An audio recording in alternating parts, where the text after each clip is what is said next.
are you still experiencing the pain and discomfort? And he said, yeah. He said, my pain is reduced maybe about 30%. I said, wow. I said, what can we do to get you better? He said, Doc. If health is a state of mental, physical, spiritual, and social well-being, a state in which the body is functioning at 100% and not merely the absence of disease, then why is it that black people are the least healthy race on the planet? Welcome to Black Health by Evoke, a podcast where we discuss the unfair access to care, health inequality, and the cultural and generational impact of poor health in our communities. It's time for us to take responsibility for our own health. Meet Dr. E, Dr. T, and myself, Dr. V. We want black people to be encouraged and empowered, for our people are perishing for lack of knowledge. It's time for black health to thrive, not just survive. What's going on? What's going on, everybody out there? What's going on, fellas? What's going on? How y'all doing today? What's going on, Dr. B? Feeling good. Man, loving life. Man, that's a great way to feel, man. That's a great way to feel. You know, it's always so a great way to feel, man. You know what I'm saying? I feel no other way. Right. We woke up this morning, so that's a good place to start. Yes, right. Man. Hey, waking up, man, and I tell you what, man, feeling vitality. Right. You know, it's waking up this morning, man, with my kids and my family, man, it's always a blessing, man. And I tell you, man, right now, in the world, man, there's so much craziness going on. You talking about some of the things that are coming just into my clinic alone, man. Talking about gas prices, talking about this Ukraine war, or even the side effects of COVID, man. So is the Ukraine war still going on? Man, just a side question. Hey, if it was up to CNN, it's more than likely pretty much the only thing going on, right? Right. Or they on to the next. They on to the next. I saw something on the news that kind of was kind of frustrating, man, for me, and it was kind of startling, man. A guy beheaded someone with a katana blade in broad daylight. In broad daylight in the middle of the day because of some texts that were sent of information that they just didn't want to get out. And that's I don't know. When I heard about it, it was. Did you hear about that, Dr. E? No, I didn't hear about it, but it sounded like his feelings was really hurt.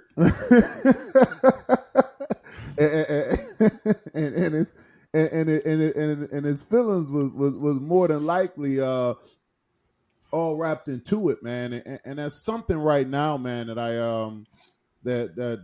I kind of want us to dig into because oftentimes people they don't look at the impact that their emotional, their feelings actually have on the man, and it kind of brings us to our topic today. And it's great that that all of us, which is PTSD. Now, people often associate that with military because of trauma, because of things, and I know all of us on the call right now, Dr. Everett, your mom was in the military, right? My mom, my daddy, and almost every other family member, except for me. Right. But I'm sure that you probably were impacted or felt some of the things that actually came with that, as far as being raised in the environment. And Dr. Tipler, you being a decorated veteran, what are some of your thoughts on this? How about you with PTSD? Is it something that you think is prevalent within our community? I think it's very prevalent in our community. When we talk about, right now it's this whole mental health thing that we're on and that we're really focused on, especially with coming out of COVID. We're seeing it a lot more. I mean, PTSD, post-traumatic stress disorder, post-traumatic stress disorder, and let me say it one more time: post traumatic stress. That means after trauma. After post traumatic, that For means y'all who not after getting it. we've dealt with things. And the reason I stress that is because, as this relates to the health of the Black community, how much post stress have we been under, Yeah. Yeah. and for how long? Right. And I think we associate that with the military so much because it's easy to see, right? You went to war, that's traumatic. I can see how that can affect you. One of the Right. things that we don't recognize is for all of us that, post-traumatic stress syndrome, was not disorder was not made because of the military. It's an actual diagnosis, right? It's an actual diagnosis for people. So this is something that you can experience whether you've ever been in the military or not, because like Dr. Tipler is saying, these are the symptoms and the things that occur after you've gone through something traumatic. And many of us, most of us, have gone through something traumatic, so we can have PTSD at a very, very small level or a very, very high level. It's funny you said that, Dr. Everett, because they clinically, and this is what the Mayo Clinic is saying, that there's 5 stages to post-traumatic stress disorder. It's not just hearing a bomb and all of a sudden like kind of wigging out or losing someone in battle, but it's the 5 stages are impact or emergency stage, denial, numbing stage, rescue stage, like that's being intrusive or repetitive, short-term recovery or intermediate stage, and then long-term restruction or recovery stage. Those are 5 stages, and some of the symptoms that people are saying that exist, and these are the ones that are clinically diagnosed, like you said, because a lot of people say that, okay, I got post-traumatic stress disorder, I'm a little stressed out.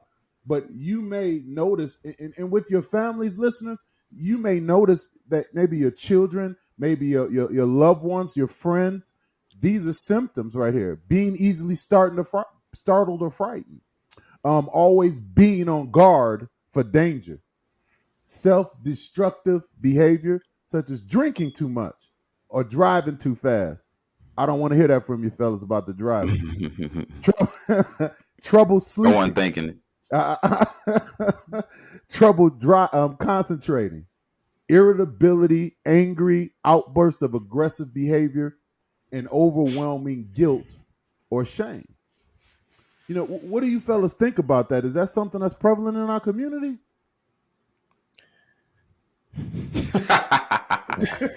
Is what I said. Because I ain't never met nobody with those symptoms, right?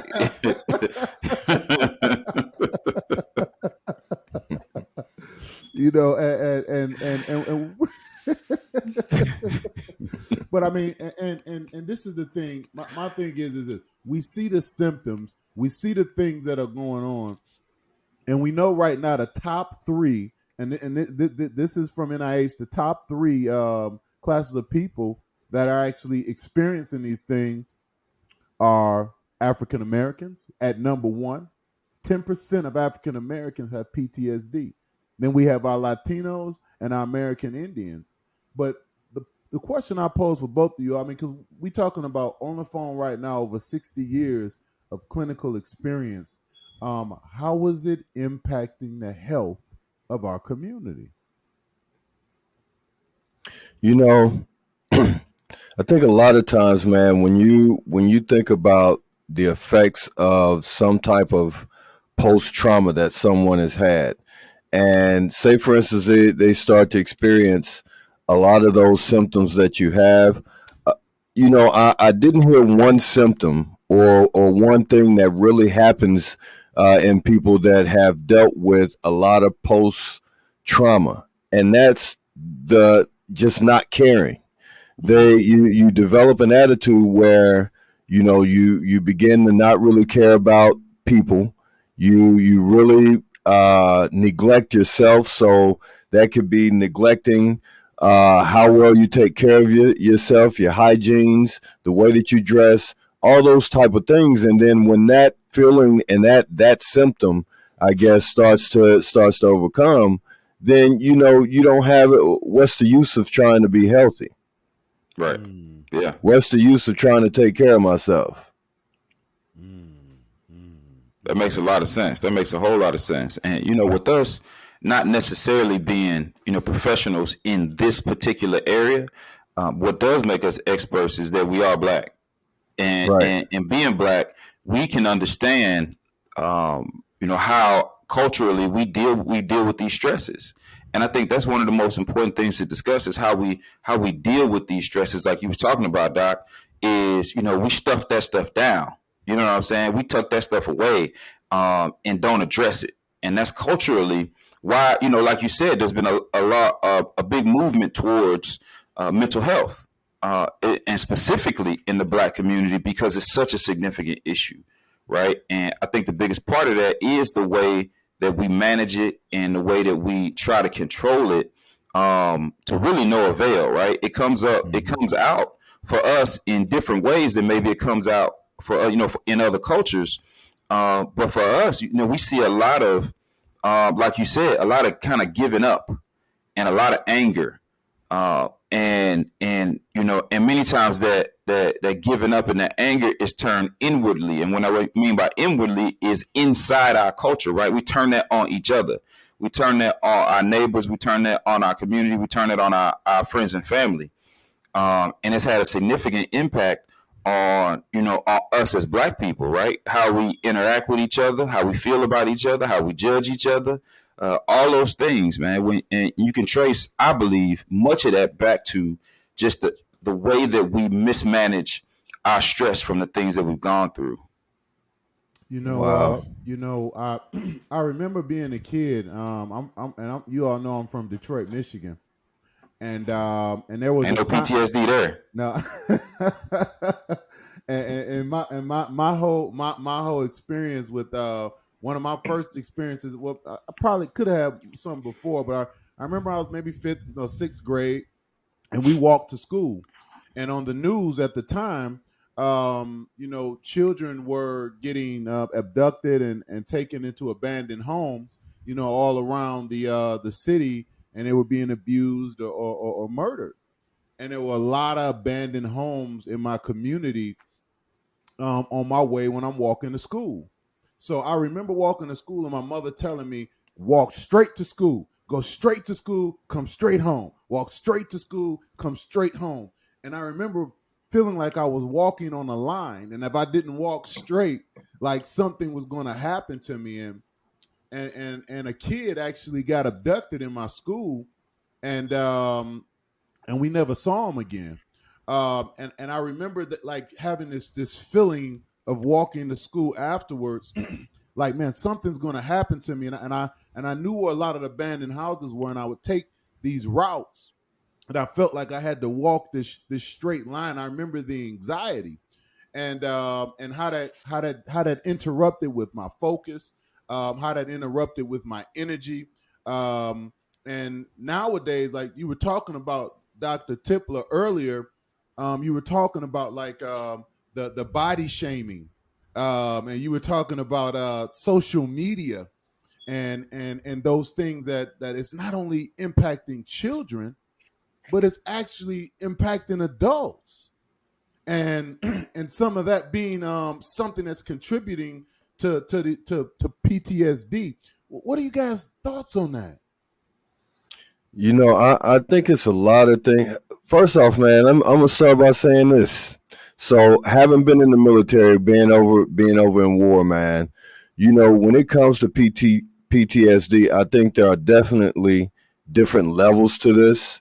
But I think one of the things why it's I feel like it's not being considered as it relates to us as a population, is because when I remember coming back from Iraq and going through all these different type of emotions and feelings and things like that, and then when you go to your doctor, I'm going to the VA and all these different things, and you go through this questionnaire, and it's like, man, a lot of this stuff relates to me, but if I answer these things a certain way, then it's going to look like I'm crazy.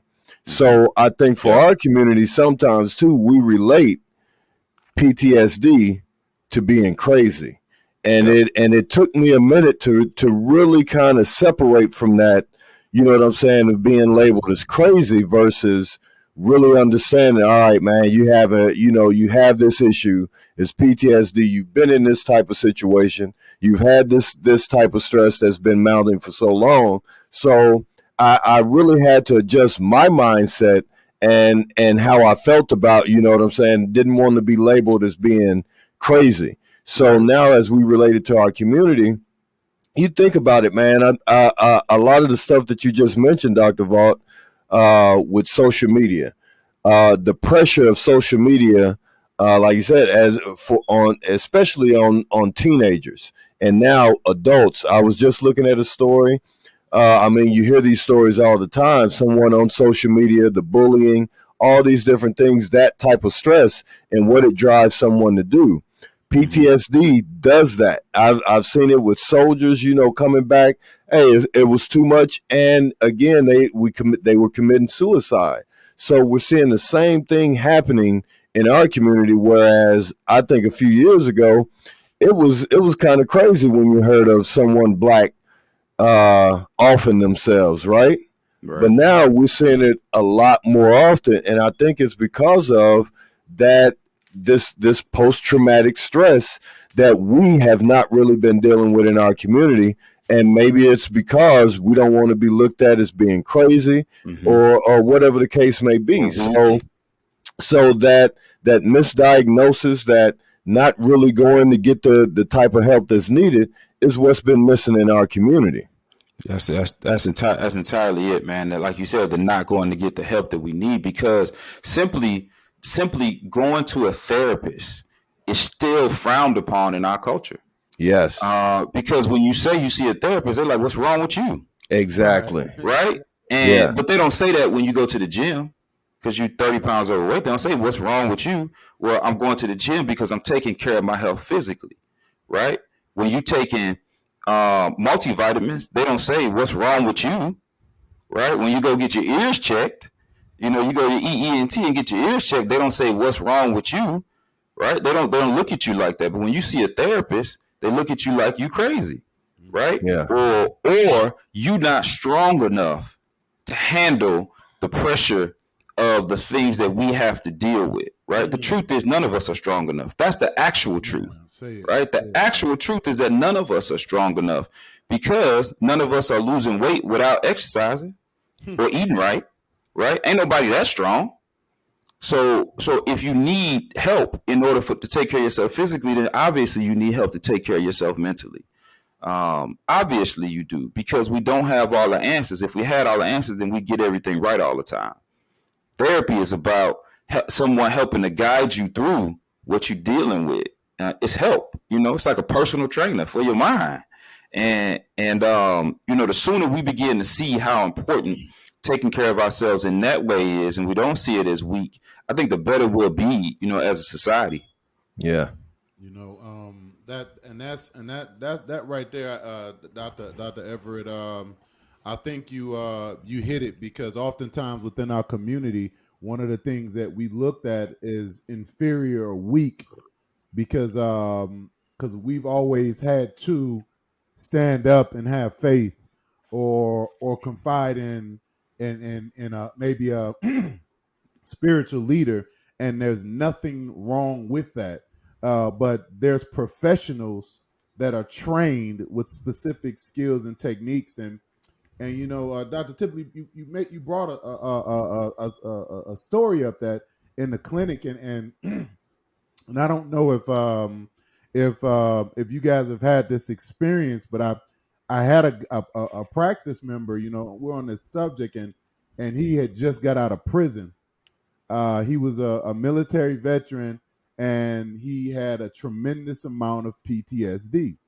And he would come into the office, and Dr. Everett, he had terrible back pain.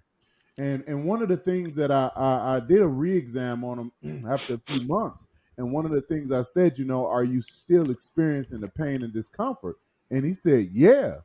He said, my pain is reduced, maybe about 30%.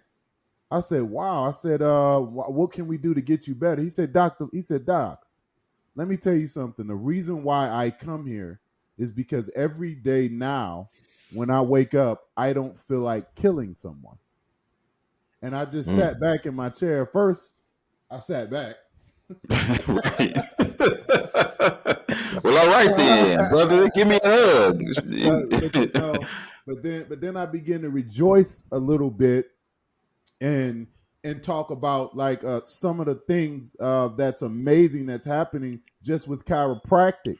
So we talked about being able to talk with someone because, like you said, Dr. Everett, when it's looked at as weakness and we talk about it, there's an association with us being weak or inferior, and and that brings another dynamic up because earlier, Dr. Everett, one of the things you said everybody around me was in the military.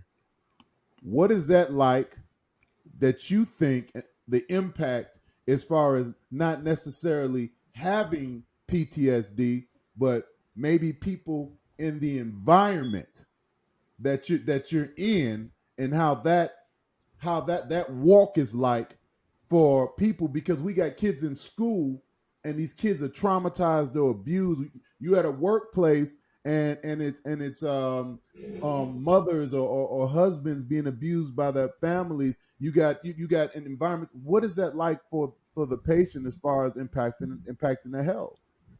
I think, man, that's a good question. I think again, it goes to how we deal with it, right? That's what I can see most easily in our practice is how we deal with it. And I'll give you an example. When our white patients come into the office, I say, "Hey, how you doing? What's going on?" They say, "Well, I got this going on. I got that going on. I've been feeling this. I've had a little trouble doing that," and then they lay down on the table. And when I ask, let me go specific. When I ask black women, "Hey, how are you doing?" They always give me the same answer: "I'm fine. I'm good. Blessed and highly I'm all favored. right. Blessed and highly favored." Right? I woke up this morning. Right? They give me those are the answers that they give. The cover And ups. exactly, that's exactly it. Right? And then I say, listen, and I say this probably 5 to 10 times a day. I say, listen, this is the place where you're supposed to complain. I'm asking you to tell me what's going on with you. And then it's like they like, oh, okay, well then I got this going on. I've had this, and I had trouble doing that. Blah. It's like you have to give them permission, right? Or you have to remind them that it's okay to talk about the things that they're actually dealing with, because they're so used to not talking about the things that they are actually dealing with that they got these automated responses to everything, right? They got these automated responses to how are you doing, what's going on with you. And that's something that that we've created culturally, that we've created to cover up what's seen as a weakness. So so we get not only that, when they're talking about the health and their nervous system, but you get that when they're talking about themselves mentally as well. Wow. Yeah. Dr. Tipler, I do got something, and I'm a veteran too. I'm somebody, but you're a decorated war. I am somebody. Somebody.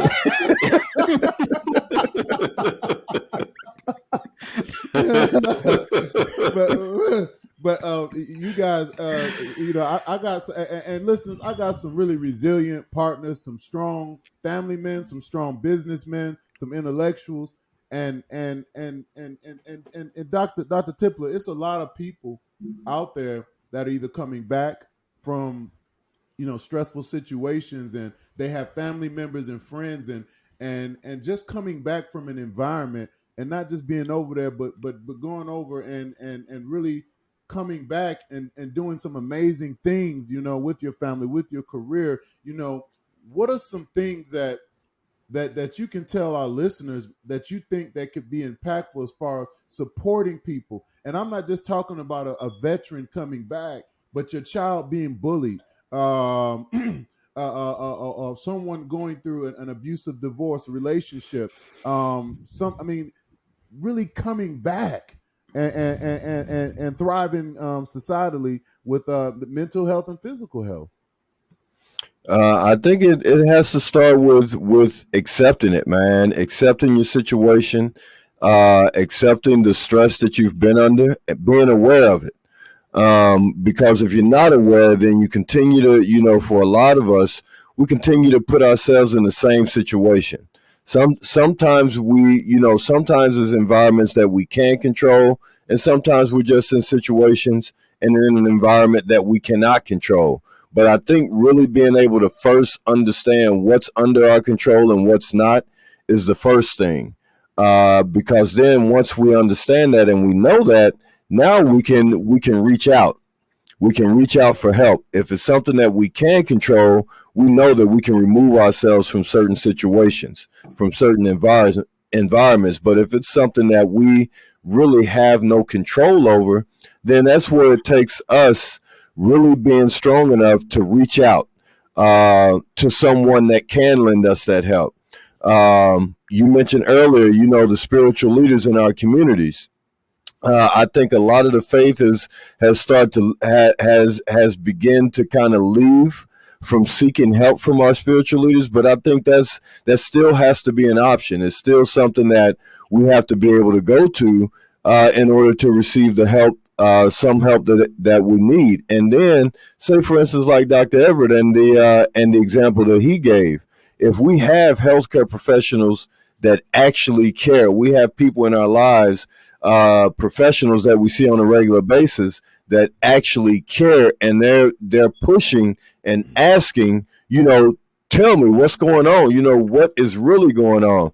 We're doing that because we want to help. We genuinely want to help, and I think that's one of the reasons the three of us are in healthcare, specifically chiropractic, because it's just something with really taking care of people from a physical standpoint, an emotional standpoint, socially, spiritually. We're there to really help and make sure that all those different aspects of our lives, of people's lives, are really being addressed. And if it's something that we can't directly impact, being able to help those individuals find the person that they need in order to get the help for them. So, and then the other thing is, I don't think we really understand what post-traumatic is. I don't think we really understand what those stressors are. So, yes, over all these years ago, we came as a people up under slavery. But think about the things that have just happened over, let's say, 5 years, over the past 5 years. Yeah. All the different things that has surrounded the Black community. With one, we're talking about young individuals being shot dead in the middle of the street, being choked out in front of people on in broad daylight, being shot up in their cars by policemen, by these people that are supposed to be our protection. We look at things like that. We look at, and this is for any community. We have people going up in schools shooting small children with high-powered rifles. You look at all these things, and then the news, and the news is constantly keeping it on our minds, in our faces. So we look at the accumulation of all these things over time. We go from that into an era of COVID that has everybody scared to even breathe.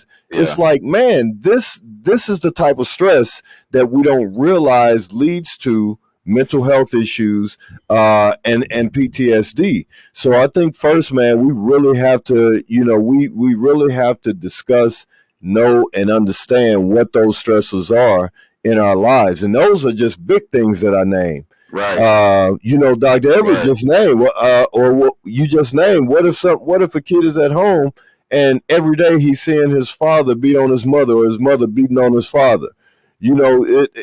It's just a lot that has to be identified. I think that's it. I think that's the point.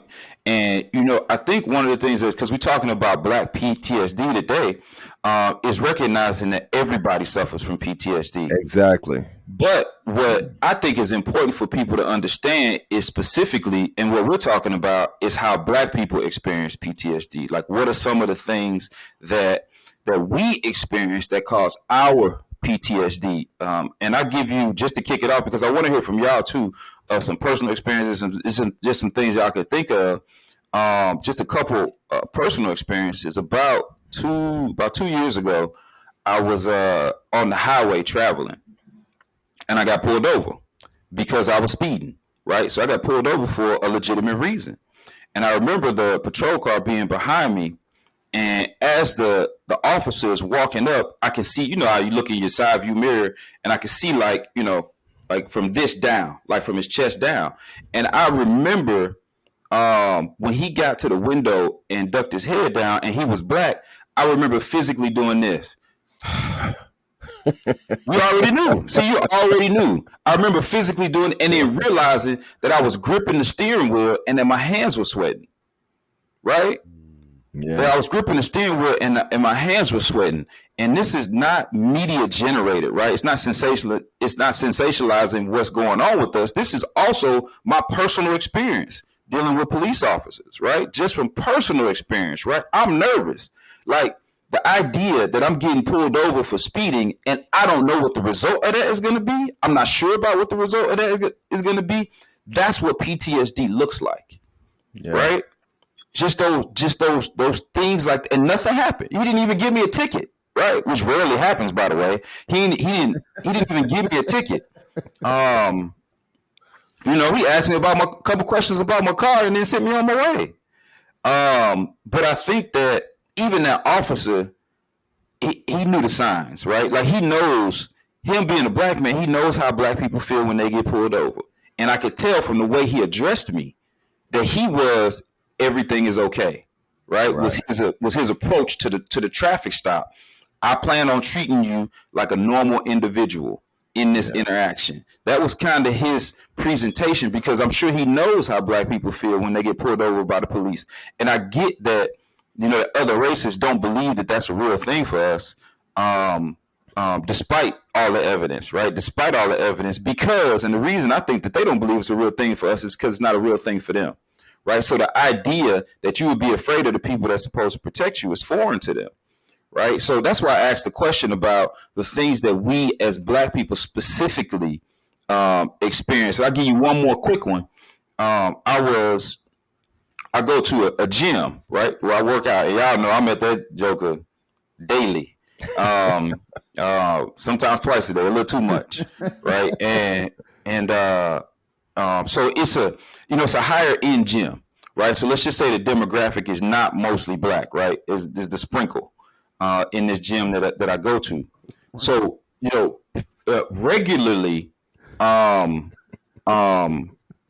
someone who doesn't look like me will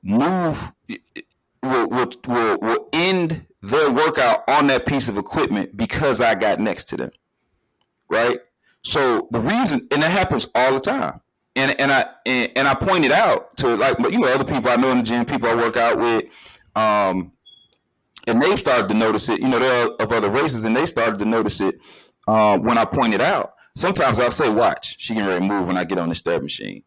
Nah. And magically, her workout is over, right? She got all her cardio in. That's very regular, right? Exactly. And so and the reason I point that one out, there's many examples, but the reason I point that out is we get these tiny moments repetitively that can also cause PTSD, right? That we experience as Black people. So what are some of the things that you guys have noticed, maybe personally, or that we just experienced as Black people, Dr. Vaughn? I you brought me back. I'm sitting here, I just zoned out thinking about an experience. Because they flash, right? You got all this. I just, so of course in Missouri, living in Missouri, going to chiropractic school, and I know you got a really, really delicate story, and I thought you were going to bring it up, Dr. Everett, but just I don't know, a couple years ago, and I have so many. and mine wasn't as pleasant as yours, Dr. Everett. But I was coming from a church talk at night, and I was driving all the way from Indiana, and I had to get home. It was an hour and a half drive, and I was like, man, so I was speeding, and I got pulled over, and this cop got out the car, and he got out, and he was walking, and he was cocky, and what is your problem? I said, officer, I'm so sorry. I'm just trying to get home. I'm so sorry. You changed lanes without this, and you did this. And he looked in my face and he said, you've been drinking. I said, no, I haven't. And then he said, yes, I can. And then he put his light in my eye like this, right? He said, your eyes are going like this. That's a sign of drinking. I said, I'm a doctor. I said, you can't tell me that. They're going like that because you're putting a light in my eyes and my pupils are dilating and contracting. And he said, ah. Then he hit my mirror. I'll be back.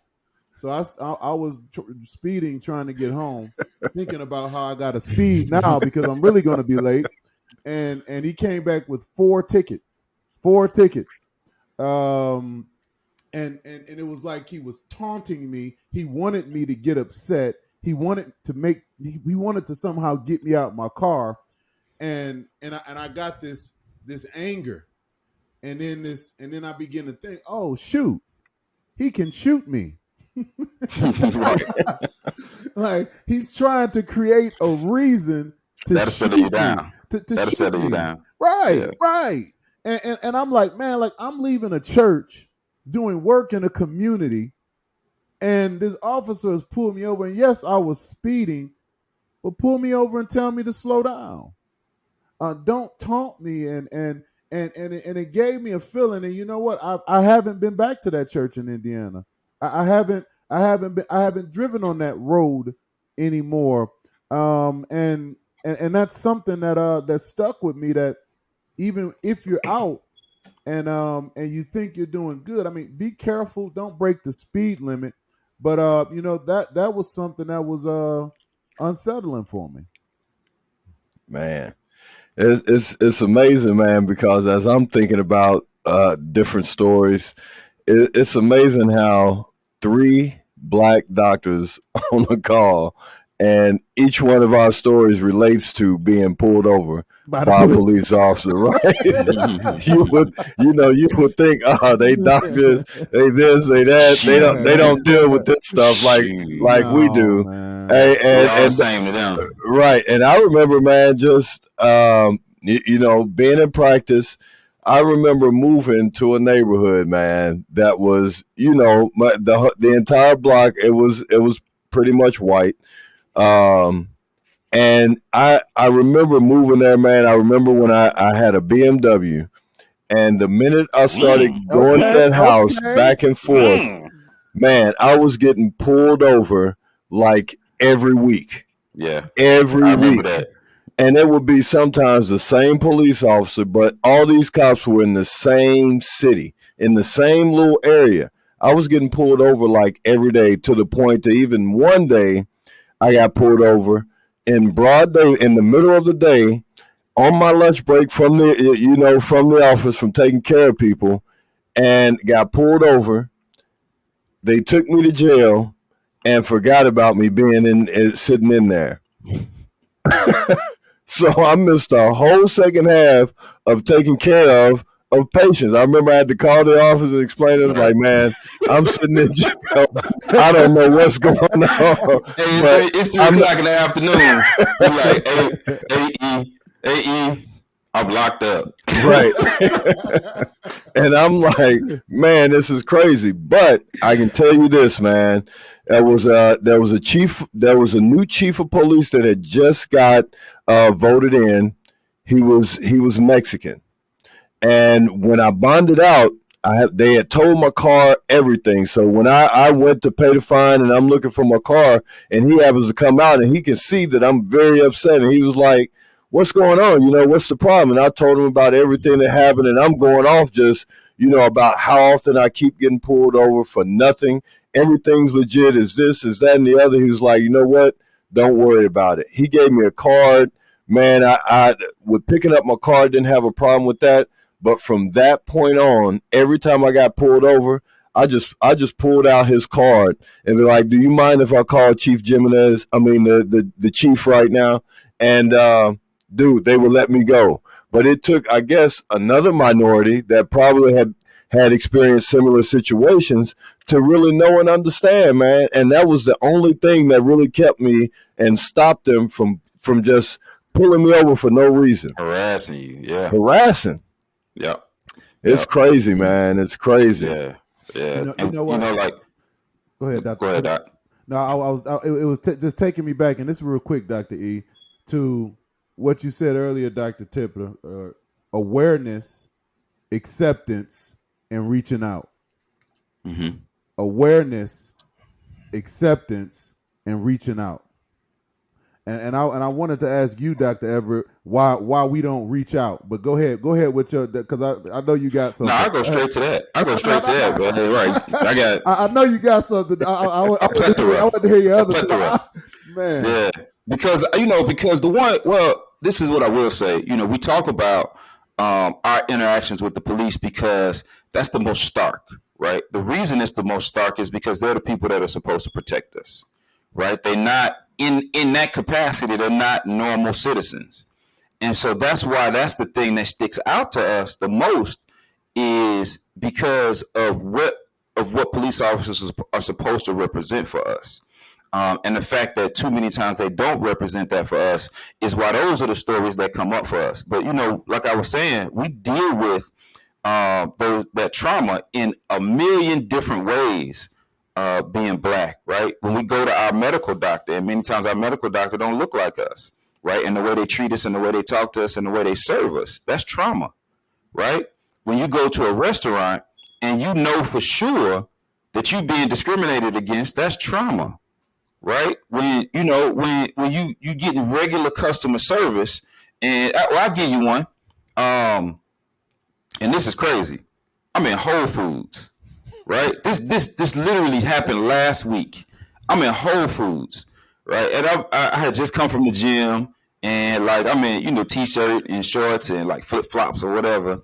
But I'm standing in front of the ice cream section because I'm doing this whole no sugar thing, and but I got a sweet tooth, so I'm trying to figure out how to curb this sweet tooth without cheating on my diet, right? and so what I'm doing is I'm Googling different ingredients on these ice creams, right? I find the one with that got erythritol, don't got no real sugar, don't have no refined sugar in it, and no dairy and all this other stuff. And so I'm Googling some of these other ingredients on the ice cream, right? Because I want to know what everything is before I purchase any of this stuff. And next thing you know, I'm probably standing for an ice cream 20 minutes. You know what I mean? A long time, right? You really wanted some ice cream. I ain't leaving Whole Foods without no ice cream. I ain't leaving Whole Foods without no ice cream. And it would be nice if I didn't have to cheat on my diet. Right.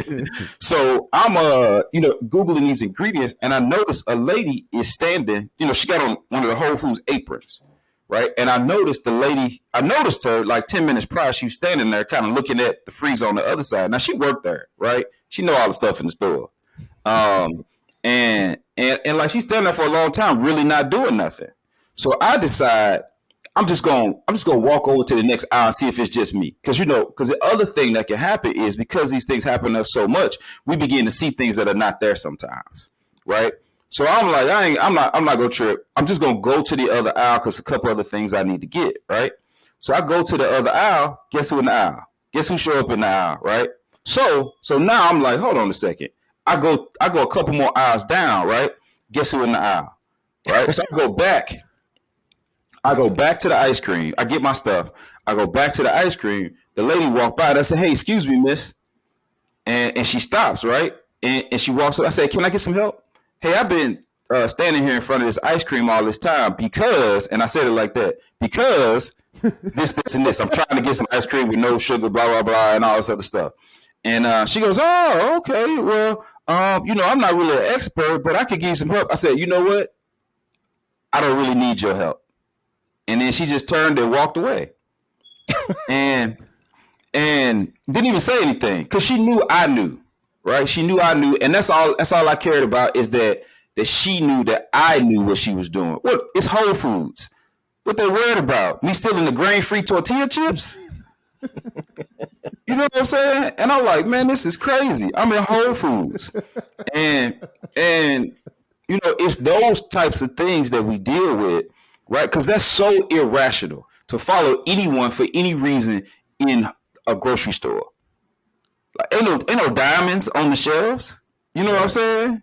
And so it's so things are so out of balance that we experience these things all the time in these other situations outside of what we just deal with the police. That was the point I was going to make, Dr. Vaught, is that these are things that I think other people who are outside our race need to understand, right? We are not just talking about the police. That is one of the symptoms of a big problem. Is how we interact with the police, but this is something that we're dealing with regularly, and in these tiny ways, right? That don't seem like a big deal, but they accumulate, right? They accumulate, and that's where we run into these issues, and that's where we develop these deep disorders, like we're talking about, in response to that stress. So then you get the person who snaps off at the customer service person, right? And you're like, why this black lady or why that black dude acting like that for somebody who followed them in the store, right? They follow them in the store and they shouldn't do that, but they don't need to act like that. Well, the reason they acting like that is because they tired of it, right? They tired of it, and we don't have outlets to deal with that. Which is why we're talking about how this PTSD affects us, and us not really taking care of it, because we don't take advantage of the outlets that we have in order to address these issues. It's funny you say that. I when I was in Missouri, when I was in chiropractic school, I got a job at TJ Maxx. Oh shoot. And and my job at a department store, right? At a department store. Don't worry, Dr. Vaught, we'll edit that out. And my job was security. And one of the things that I was supposed to do was watch people to make sure that they didn't steal. And so the department managers would come up to me. The department managers would come up to me, and they would never tell me to watch anybody, but whenever any minority walked into the store, they would come and say, "Hey, Frank, hey, keep an eye on them." And it was never them stealing. It was the other people stealing. Yeah, statistically, they steal more than we do. It was never them stealing, like never. Yep. But they would make me follow them. Like I feel uncomfortable with him, and could you watch him?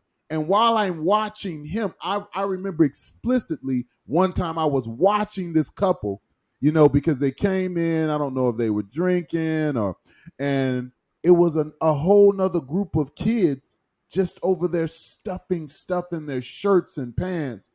I just looked at it and I didn't even say nothing. I said, I didn't say nothing. I just said, go ahead and steal. And they wanted me to be the one to call them out. And I'm like, wow, this is really how it works. So audience, if you listening and you're thinking that this is something that we're possible, I literally was there. I literally was told who to watch and what to do while I'm looking at a whole nother thing happen. Which and Dr. Everett, you said we don't have any outlets. How do we reach out? You want me? I can address that for sure.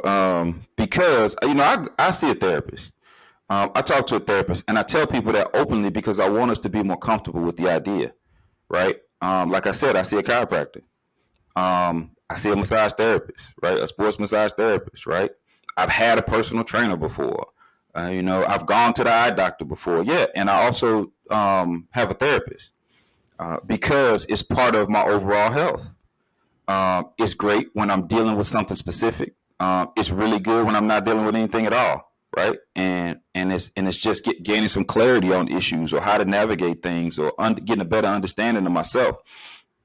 So there was a point where I saw my therapist 2-3 times a week when I needed that, right? And now it's more occasional. Now it's more like once a month or something like that. that I speak to my therapist, and I do it even when I don't feel like I have anything specific going on to talk about, right? Because of what life does to us, right? And so finding that help is easier than it has ever been.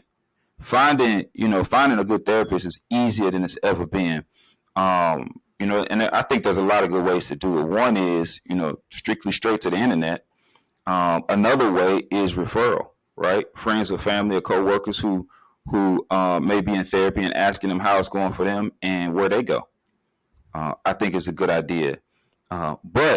It's one of those things that I think everybody needs to do, and everybody needs to do at some regular interval. Now, for some of us, it might be once every 6 months. So for some of us, it might be once every 6 days. For some of us, it might be once every 2 days. It just depends on where you at, right? If you got sciatica, you go to the chiropractor more than if you're a premier athlete and you don't necessarily have anything physical going on, but they both still go to a chiropractor. And I think that's the way we need to begin to look at taking care of ourselves, from a mental standpoint. And Dr. Tipler, I was really looking at some of the things as far as just community wise and really moving forward and when you talk about, I love that approach as far as having awareness and actually being able to reach out and have an acceptance. I think those are some amazing things, but just it looks like we're really getting to the end and really closing this off, because these are issues that everybody are dealing with. As far as just kind of summarizing, the one of the biggest, what are the best ways as far as really moving forward when we're talking about PTSD within our community and how we can be proactive and really combat it since it's not going anywhere? I think it goes back to what Dr. Everett was just saying, is we have to not be afraid to reach out. I mean, there are therapists, there are plenty of, well, I won't say plenty, but there are enough therapists that we can start to reach out and start to get the help that we need. I know a lot of community organizations. There are organizations, nonprofit organizations, things of that nature that offer services and that can also offer the resources that our community may need in order to find mental health. There are clinics within our community that also offer mental health help. So, the thing is, again, it has to start with that awareness and understanding and knowing that if ourselves or someone that we know may have something going on, we have to reach out. We have to be able to contact some of these places, these individuals, and get checked out ourselves, so that it doesn't lead to more serious situations, more serious events happening in our community that's doing nothing more than really hurting us. Yeah. Well, definitely. Well, you know what? Hey, thank you, fellas. And for our listeners, I appreciate you for sharing your experiences and your wisdom about really being combative and within our community with PTSD. And then in closing, I want to just really just open it up to my partners to really just put a nail in the coffin with how important it is to make sure that we have the awareness and reach out. Yeah, I think that's it, man. And making it, socially acceptable within our own community, and support and celebrate people who are taking care of themselves in this way, I think is really, really important. And being open and being comfortable to talk about your struggles with the people who are close to you, but also, with the professional. Yeah. There we And just go. being able to recognize those signs, those symptoms in our children, in our teenagers, in our friends, our spouses, just being aware and knowing. And if something seems off, urging that person or even taking them yourself to get help. That's a great point, man. Because you're not a failure if your kid's in therapy. Yeah. You're being a good parent. I know we're closing out, but I just wanted to throw that in there. Is that it's a lot of pressure that kids go through. That's a whole nother subject, right? It's a whole nother. It We can is. talk for a whole nother Yeah, hour right, about what right. kids suffer from. Right. With us having, all three of us having teenagers. Yes. We see the effects, right? We see the effects, but we'll save that for a whole nother day. Well, definitely. Well, again, thank you for listening. For all of our listeners and our viewers, this subject is oftentimes touchy, and I know it brought some things up for me that actually turned my butter a little bit. But we just we just want you all to be aware, know that you're loved and appreciated, and there are people out there that will listen, that will help. And again, chiropractic being a phenomenal option for reducing stress. And again, please share because you never know the life that this can save, touch, or inspire. Thank you for listening. Thank you, everybody. Thank you. Thank you for listening to Black Health by Evoke. He who has health has hope, and he who has hope has everything. You can find us at www.evokingblackhealth.com or all social media platforms at Evoking Black Health.